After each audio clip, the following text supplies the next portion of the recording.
اصلاحی کوششیں جو ہوئی ہیں ان کا بھی اجمالی تذکرہ ہو جائے۔ سب سے پہلی بات تو یہ کہ ہر شخص واعظ کہنے والا کہتا تھا سادگی ہونی چاہیے، سادگی ہونی چاہیے، سادگی ہونی چاہیے، لیکن غور کیجئے آپ کہ سادگی ایک بے معنی لفظ ہے۔ غریب کی سادگی کچھ اور ہے، امیر کی سادگی کچھ اور ہے، جھگی میں رہنے والے کی سادگی کچھ اور ہے اور محل میں رہنے والے کی سادگی کچھ اور ہے۔ اس کو کوئی معنی نہیں ہے، مہمل لفظ، کوئی معین مفہوم نہیں۔ پھر کچھ قانون سازی کا سہارا لیا گیا۔ مرحوم جنرل ضیاء الحق صاحب کے زمانے میں قانون سازی کی گئی، اس سے زیادہ مہمان نہیں ہونا چاہیے، اس سے زیادہ خرچہ نہیں ہونا چاہیے، اس سے زیادہ جہیز نہیں ہونا چاہیے۔ لیکن یہ قانون سازی جو ہے اس کا صرف ایک فائدہ، اور وہ پولیس والوں کو پہنچا کہ ان کے لیے بڑی بڑی تیغیں جو دیگیں ہیں اٹھا کے لے گئے اور انہوں نے مزے سے کھائی بیٹھ کر، یا یہ کہ کوئی مکہ ہو گیا تو پیسے لے کے چلے گئے اور اس سے کچھ حاصل نہیں۔ پھر یہ کہ ضیاء الحق صاحب بھی انہوں نے مہمانوں کی تعداد 500 رکھی تھی، لیکن پھر ایسی شادیوں میں خود شریک ہوئے جہاں ہزاروں مہمان ہوتے تھے، اس لیے کہ وہ ان کی سیاسی ضرورت تھی۔ ان کے جو سیاسی حلیف ہیں، بڑے بڑے وڈیرے ہیں، بڑے بڑے جاگیردار ہیں، ان کے ہاں تو جانا پڑے گا، اور وہاں جو ہے ہزاروں لوگ، لہذا یہ اسکیم بھی بری طرح فیل ہو گئی۔ اگرچہ ضیاء الحق صاحب کو کریڈٹ دیا جانا چاہیے، انہوں نے اپنی ہاں شادی اپنی بچی کی جو کی ہے خالص سادگی سے کی۔ ڈاکٹر عبدالحی عارفی مرحوم رحمت اللہ علیہ ان کو یہاں سے بلایا تھا، کوئی دعوت نہیں، انہوں نے خود تو عمل کیا، لیکن وہ سیاسی مصلحتوں کی وجہ سے وہ عمل کرا نہیں سکے۔ اس پر پھر میں نے غور جب شروع کیا تو میں نے کہا کوئی ایسی بنیاد ہونی چاہیے چٹان کی طرح مضبوط، جس پر کہ ایک اصلاحی عمل کی تعمیر کی جائے۔ آپ کو کوئی بہت ہی اونچی منزل بنانی ہے تو آپ اس کی دیکھتے جگہ، سوائل کیسا ہے، اسٹرینتھ کتنی ہے، وہ وزن اٹھا سکتا ہے کہ نہیں اٹھا سکتا۔ تو اسی طریقے سے کوئی اگر اصلاحی تعبیر کرنی ہے تو اس کی بنیاد ہونی چاہیے۔ وہ بنیاد سمجھ میں آئی کہ ایک اصول طے ہو جائے، جو رسم جو تقریب حضور صلی اللہ علیہ وسلم اور صحابہ کرام سے ثابت ہو رضوان اللہ تعالی علیہ مجمعین، اس کو دانتوں سے پکڑو، سر آنکھوں پر رکھو اور اپنی حیثیت کے مطابق اس کو پورا کرو۔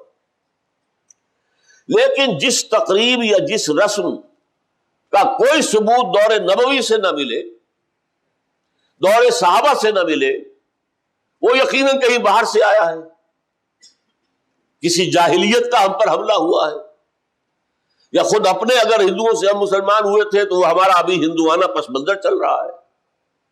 تو ایسی چیزوں کا کم کرنا نہیں، وہ کم سے تو پھر بڑھ کر وہ پودا دوبارہ پھر پورا ہو جاتا ہے، جڑ کاٹ دینا، سرے سے نفی، وجود ہی نہ رہے ان چیزوں کا۔ یہ ہے اصول جس پر کہ میں نے اپنی تحریک کو بیس کیا۔ اس اصول کے تحت جو قدم میں نے اٹھائے ان میں سب سے پہلا کہ نکاح مسجد میں ہو،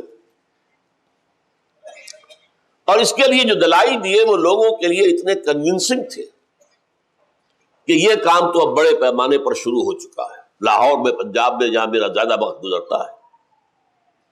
دلائل کیا تھے؟ خدا کے بندو، حدیث موجود ہے، اعلنوا ھذا النکاح واجعلوہ فی المساجد، ترمذی شریف کی روایت۔ نکاح کا اعلان عام کیا کرو اور مسجدوں میں منعقد کیا کرو۔ کیا ہو گیا علماء کو؟ کہاں چھپا رہے اس حدیث کو؟ یہ میں مانتا ہوں، علماء کا قول ہے، میں اس کو رد نہیں کر سکتا کہ یہاں فعل امر جو ہے یہ وجوب کے لیے نہیں ہے، فرض کرنے کے لیے نہیں ہے، استحباب کے لیے ہے۔ تو بھائی مستحب چیز جو حضور نے قرار دی ہے اس کو کیوں چھوڑ رہے ہو؟ دنیا کے ہر معاملے میں ہے جستجو کے خوب سے ہے خوب تر کہاں، اور اس معاملے میں آپ مستحب مان رہے ہیں، حضور کا قول موجود ہے، پھر قبول نہیں کر رہے۔ اس کا میں واقعہ آپ کو سنا دوں۔ میں نے یہ تحریک شروع کی تھی چیریٹی بگنز ایٹ ہوم جب میرے سب سے چھوٹے بھائی کی شادی کا موقع آیا 1973 میں، سرگودے ہمیں جانا تھا، 4 آدمی ہم گئے تھے، جن میں سے ایک ہماری والدہ تھی، اور وہاں مسجد میں نکاح، اور ہم نے وہاں کوئی دعوت تام کہہ دیا تھا کہ ہرگز نہیں ہوگی۔ ہم لاہور سے آ رہے ہیں، آپ کے گھر میں بیٹھ کے مہمان ہوئے، کھانا کھا لیں، کوئی وہاں دعوت عمومی نہیں ہوگی، نکاح مسجد میں ہوگا۔ اس کا اعلان ہوا تو بڑی تعداد میں لوگ آ گئے ایک مسجد میں، وہاں تقریر میں نے کی، لیکن پھر وہاں بھی ایک، جیسے ہمارے ہاں یہاں کراچی میں مولانا مفتی محمد شفیع رحمۃ اللہ علیہ تھے، وہاں بھی ایک مفتی محمد شفیع صاحب تھے، ان کا انتقال ہو گیا تھا، ان کے 2 بیٹے مفتیان شہر کہلاتے تھے، وہ بھی موجود تھے، میں نے نکاح ان سے پڑھوایا۔ لیکن ان میں سے جو بڑے بھائی تھے انہوں نے کہا ڈاکٹر صاحب اس کام کی ہمت صرف آپ میں تھی، ہم نہیں کر سکتے یہ ہمت۔ وجہ کیا ہے؟ مولوی کا سٹیٹس کیا ہے ہمارے یہاں؟ دیہات میں تو کمی کاری، جیسے ہاری ویسا مولوی، فصل پہ کوئی دانے دے دیں گے، اللہ اللہ خیر صلی اللہ، باقی روز کی روٹی کہیں مانگے جائے گھر گھر اور کھائے۔ شہروں کے اندر بھی مسجدوں میں علماء ہوتے ہیں باوقار باعزت، لیکن مساجد کی مجلسیں منتظمہ بھی تو ہوتی ہے نا۔ کیسے کہیں گے یہاں آؤ، میں نہیں آؤں گا تمہارے یہاں نکاح پڑھانے کے لیے، کیسے کہیں گے؟ حدیث رسول کے ہوتے ہوئے۔ بہرحال اس پر لوگوں کو شرم بھی آئی، احساس کیا انہوں نے کہ واقعتاً بات صحیح ہے۔ پھر میں نے غیرت کو چیلنج کیا، دیکھو عیسائیوں میں اب تک یہ رسم موجود ہے، انہوں نے اپنے چرچ اور پادری کی یہ عزت برقرار رکھی ہے کہ شہزادی کی شادی ہو یا شہزادے کی ہو چرچ میں ہوگی، کوئی پادری ان کا بغل میں کتاب دبا کر بیٹھا ہوا انتظار نہیں کرے گا کہ عصر کا وقت تھا نکاح کا، بیٹھے مولوی صاحب ابھی بارات نہیں آئی، بیٹھے بیٹھے سوکھ رہے ہیں۔ وہ پہلے 30 40 50 روپے مل جاتے تھے، اب 300 400 500 مل جائیں گے، اور کیا ہوگا؟ اور وہاں کیا ہوتا ہے؟ شہزادہ یا شہزادی چرچ میں آؤ، پادری کے سامنے کھڑے ہو کر ایجاب و قبول کرو۔ مجھے یاد آ رہا ہے کہ جب سارا فرگوسن کی شادی ہونے والی تھی پرنس اینڈریو سے، وہ ذرا نٹ کھٹ قسم کی لڑکی تو میں کہہ نہیں سکتا، عورت تھی وہ، اس کا ایک بیان آیا تھا، I am not that timid type of woman. I am not going to say I will obey him.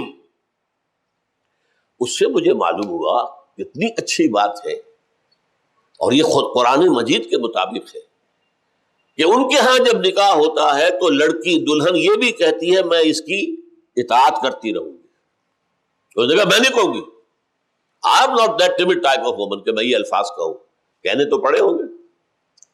اور دیکھیے قرآن کی آیت، الرجال قوامون علی النساء